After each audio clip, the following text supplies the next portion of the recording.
जी sir, जी sir, जी sir, बहुत शानदार sir, बहुत जबरदस्त। एक बार सर के लिए जोरदार ताली। और बिल्कुल देखिए, इसी अब हर साथी से बात करेंगे तो इसी बात में पूरा समय चला जाएगा। तो हम लोग चाहते हैं कि समय का सदुपयोग भी हो। और इसी तरह से आप राइज का मतलब सभी व्यक्ति समझे। और हम लोग जिस पद्धति से ट्रीटमेंट करते हैं, जिस पद्धति से हम लोग लोगों को बताते हैं, जिस पद्धति से हम परमानेंट मतलब इसको कहेंगे कि ये बीमारी का परमानेंट सॉल्यूशन है। क्योंकि किसी भी अंग्रेजी दवाई से उसका नाम ही ड्रग्स है। अब किसी भी ड्रग्स से हम किसी का इलाज कैसे कर सकते हैं? तो हर ड्रग्स के बारे में, हर दवाई के बारे में उसके साइड इफेक्ट्स लिखे हुए हैं। और जब आप पढ़ेंगे तो दुनिया में अभी तक कोई ऐसा मेडिसिन नहीं बना है जिस मेडिसिन का कोई साइड इफेक्ट ना हो। तो सबसे पहले तो हम जो भी, चाहे आप बीपी है, शुगर है, थायराइड है, गैस है, गैस के बारे में आज बहुत सारा मैंने देखा कि गैस का जो दवाई है ना उसके बहुत सारे साइड इफेक्ट हैं। एसिडिटी है, उसके बाद में हार्ट डिजीज है, फैटी लिवर है, पीसीओडी है, पीसीओएस है, ओबेसिटी है, हाइपरटेंशन है। और कोई भी किसी भी प्रकार का जो दवाई है वो फायदा करे या ना करे लेकिन नुकसान जरूर करेगी, इस बात की गारंटी है। तो इसलिए बहुत सारे साथी हमारे, अगर आप फील्ड में जाते हैं तो आप एक ये जो पंपलेट है, जिस पंपलेट पे लिखा है मिशन स्वास्थ्य क्रांति, तो मिशन स्वास्थ्य क्रांति का पंपलेट आपके पास में होना चाहिए। और इस पंपलेट के माध्यम से आप लोगों को एक टाइम लेके और कैंप लगाने की शुरुआत करें।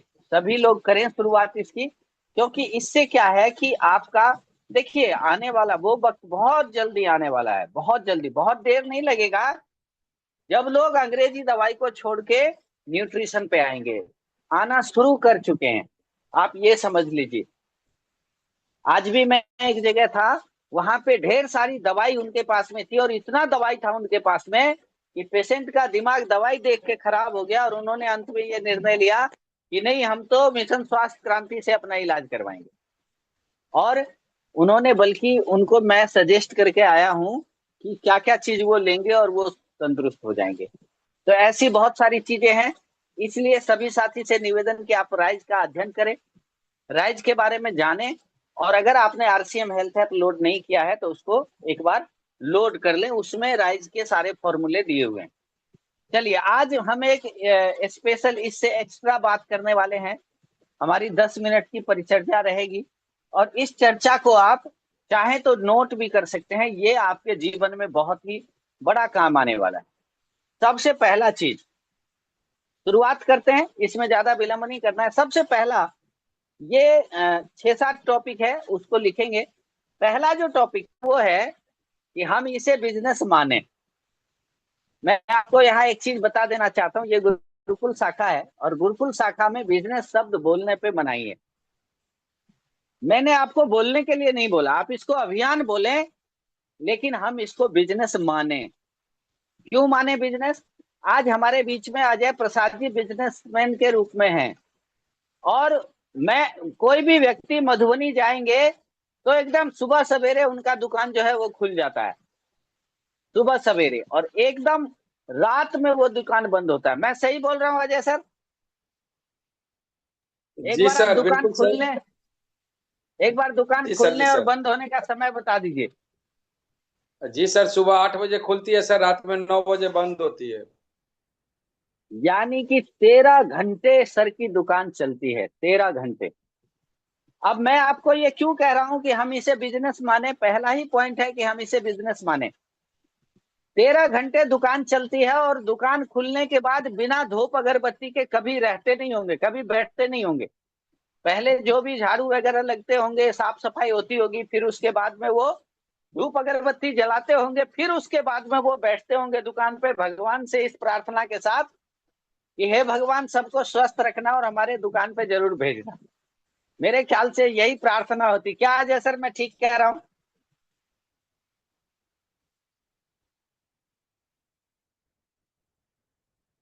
चलिए, मुझे लगता है थोड़ा सा अजय सर का नेटवर्क डिस्टर्ब है, या हो सकता है मेरा ही हो।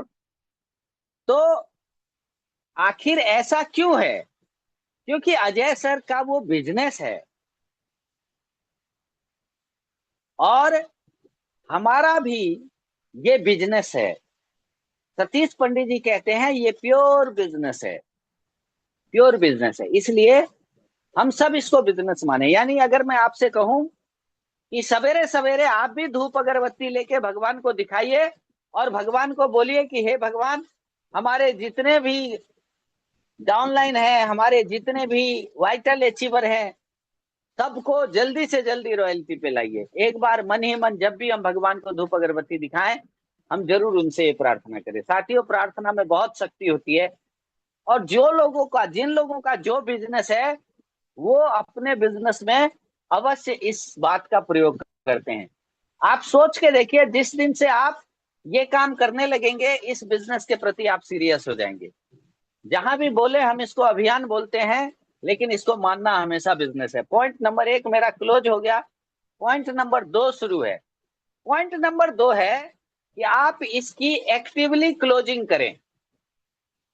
पॉइंट नंबर 2 है कि एक्टिवली क्लोजिंग करें, मतलब आपने महीने भर में भले ही कुछ भी कर लिया हो, लेकिन जो क्लोजिंग का दिन है ना, या इसका डेली क्लोजिंग भी होता है, साप्ताहिक क्लोजिंग भी होता है। बहुत बेस्ट होता है अगर आप साप्ताहिक क्लोजिंग करते हैं तो 7 तारीख को हमारा 10% बिजनेस क्लोज होना चाहिए। जो भी हमने टारगेट लिखा हुआ है, जो भी हमने टारगेट बनाया हुआ है, वो 7 तारीख को उसका 10% हो जाना चाहिए। अगले 14 तारीख को जो सेकेंड वीक का क्लोजिंग करते हैं, उसमें हमारा +20% हो जाना चाहिए। यानी 10% +20%।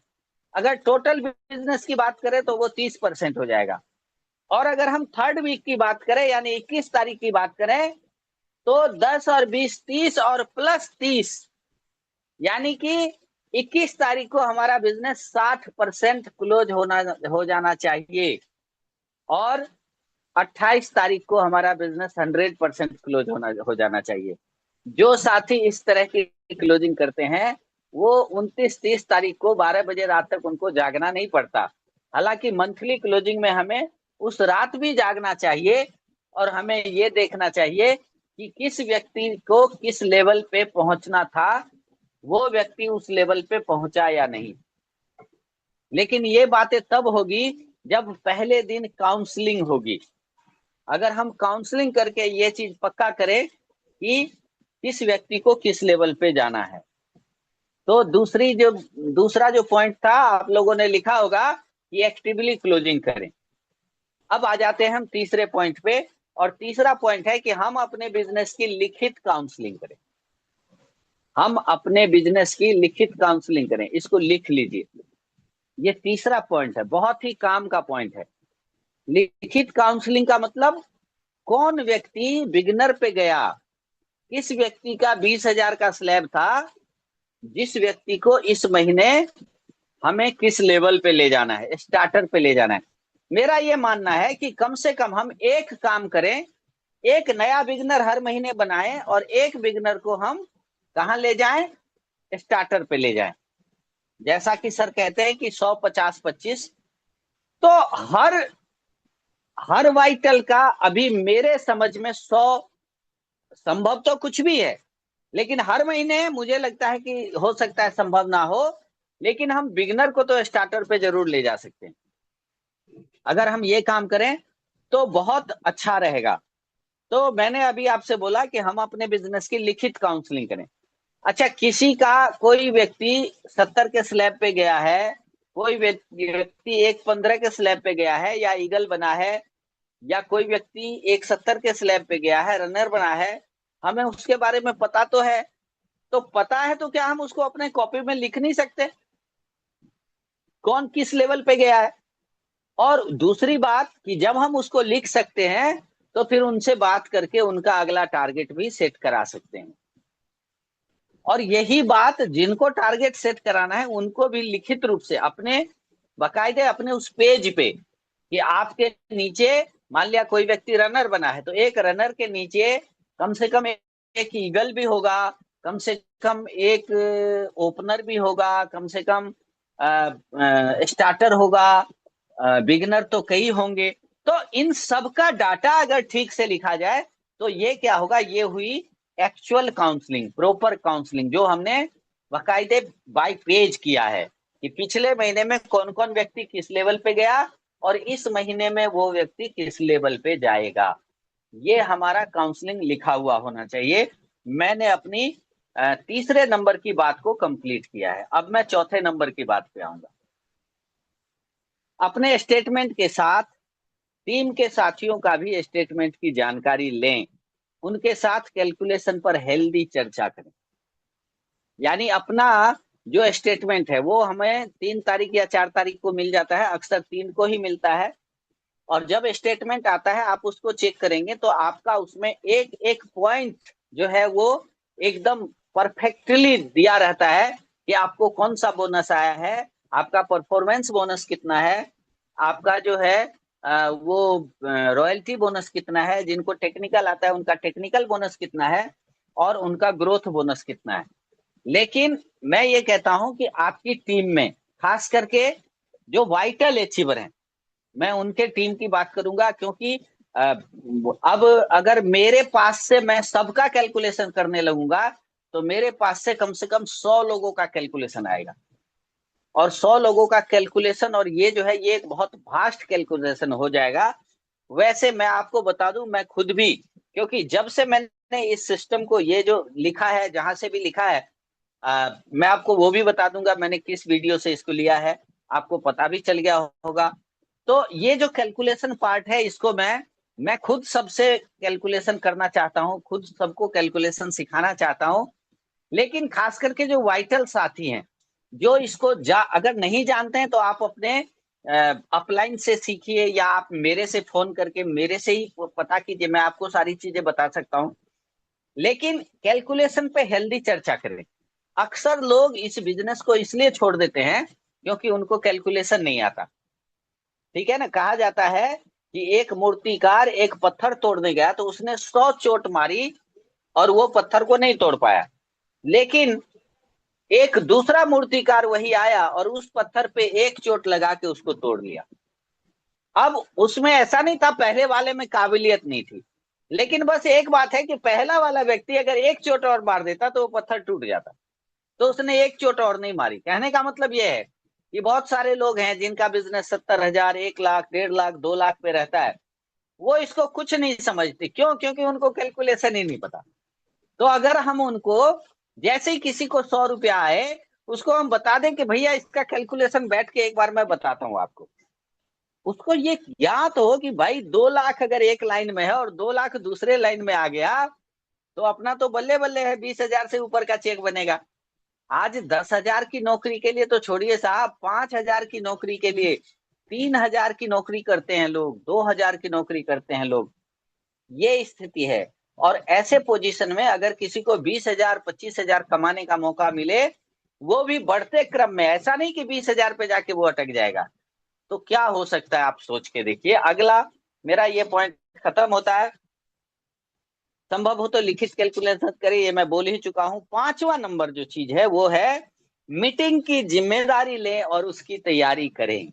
देखिए, आज जो भी लोग रॉयल्टी अचीवर हैं, जो भी लोग टेक्निकल अचीवर हैं, जो भी लोग नीचे से लेके ऊपर तक जितने भी लोग हैं, उन्होंने मीटिंग की तैयारी करी है या उनके टीम ने मीटिंग की तैयारी करी। और आज तक का जो इतिहास है, मैं नेगेटिव बात पे नहीं जाना चाहूंगा, लेकिन आज तक का इतिहास है कि जिन लोगों ने मीटिंग का सपोर्ट नहीं किया या मीटिंग का विरोध किया, वो लोग खत्म हो गए, उनका बिजनेस खत्म हो गया। मतलब एक लाइन तो खत्म हो ही गया। मान लिया उनके एक लाइन में टीम में लीडर है, लेकिन दूसरा लाइन जो है वो खत्म हो ही गया। तो इसलिए साथियों मैं कहता हूं मीटिंग की जिम्मेदारी लीजिए।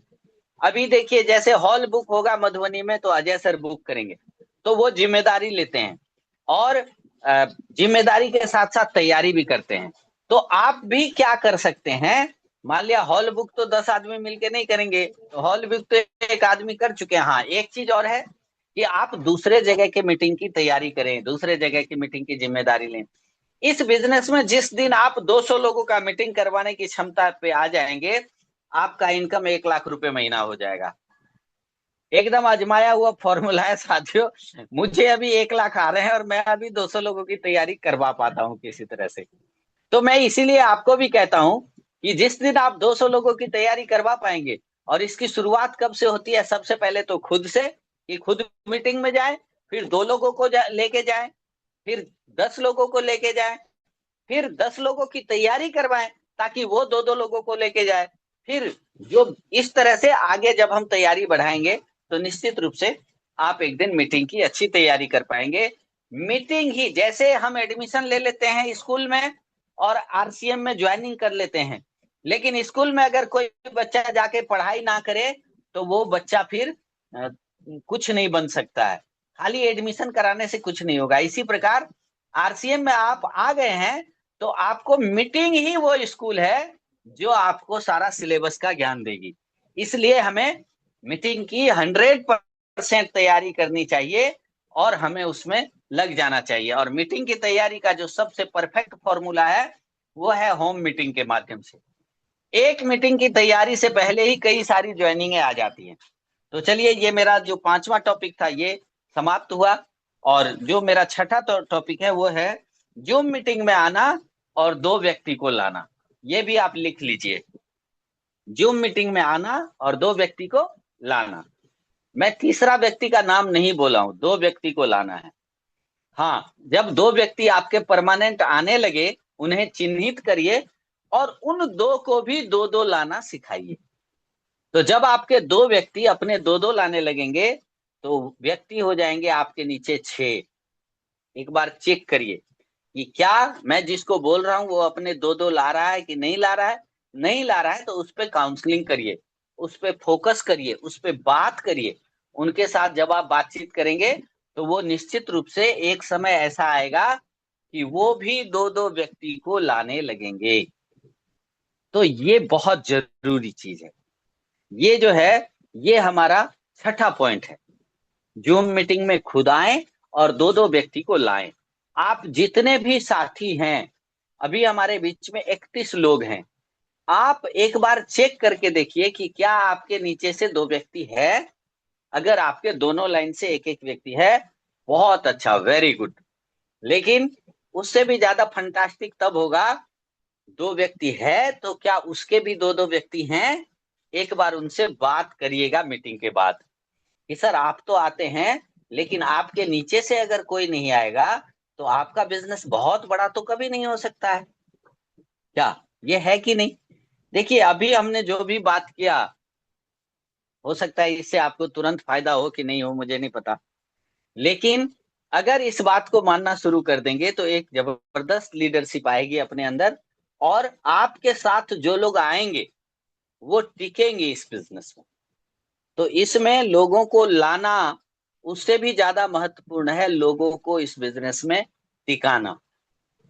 तो निश्चित रूप से, और बहुत सारे मेरे जैसे लोग, बहुत सारे गोपाल चौधरी सर जैसे लोग, बहुत सारे जेके जैन, आदरणीय जेके जैन सर जैसे लोग आपकी टीम में ज्वाइन करेंगे।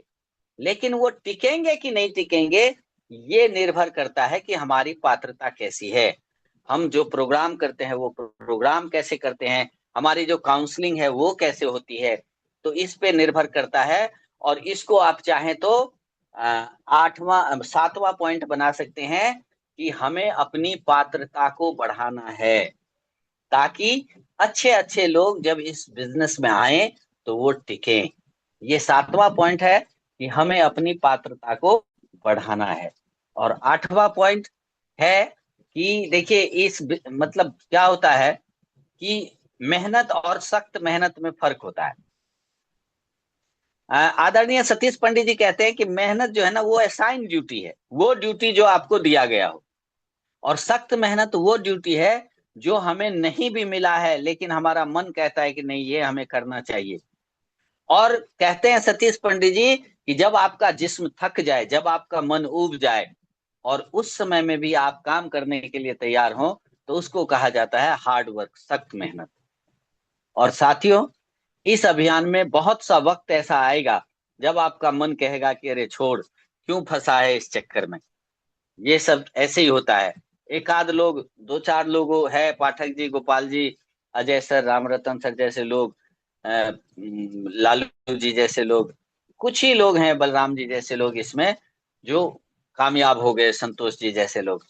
लेकिन ज्यादातर लोग जो है वो फेल्योर हो जाते हैं, आपका मन कहेगा। लेकिन ऐसे समय में आप अपने आप को टिका के रखें। तो ऐसे समय को आदरणीय सतीश पंडित जी ने कहा है 7वां दिन, 7th डेज। और ऐसे समय में आप अपने आप को टिका के, आपको क्या लगता है कि जितने भी ये लीडर हैं, अजय सर ने जितने लोगों को बोला सब मान गए, बलराम सर ने जितने लोगों को बोला सब मान गए? जी नहीं। मैं आपको बताता हूँ, बहुत सारे लीडर हमारे बीच में ऐसे हैं जो 5-5 साल नहीं माने, लेकिन जो लीडर थे वो टिके रहे, लगे रहे, और फिर छठे साल में जाके वो माने, और आज वो रॉयल्टी अचीवर भी हैं। तो 5 साल नहीं मानने के बाद ही, मैं खुद 2003 से आरसीएम को सुनता आया, लेकिन मैंने किसी की बात नहीं सुनी। 4 साल के बाद मैंने बात सुना। तो जब हमें कोई 6 साल तक मना करता है तो हम क्यों दुखी हो जाते हैं? तो दुखी नहीं होना है भैया। बहुत बड़ा हिंदुस्तान है, बहुत बड़ा हिंदुस्तान है। बस हमें अपने सिस्टम को समझना है, हमें अपने सिस्टम को अख्तियार करना है, निश्चित रूप से कामयाबी मिलेगी। तो चलिए, बहुत शानदार। और मुझे लगता है कि आप सब लोगों ने लिखा होगा। तो आगे मैं फीडबैक देने के लिए और फीडबैक लेने के लिए मैं अजय सर को आमंत्रित करता हूं कि आप आए, अपना फीडबैक देते हुए मीटिंग का फीडबैक आगे लें। जी सर।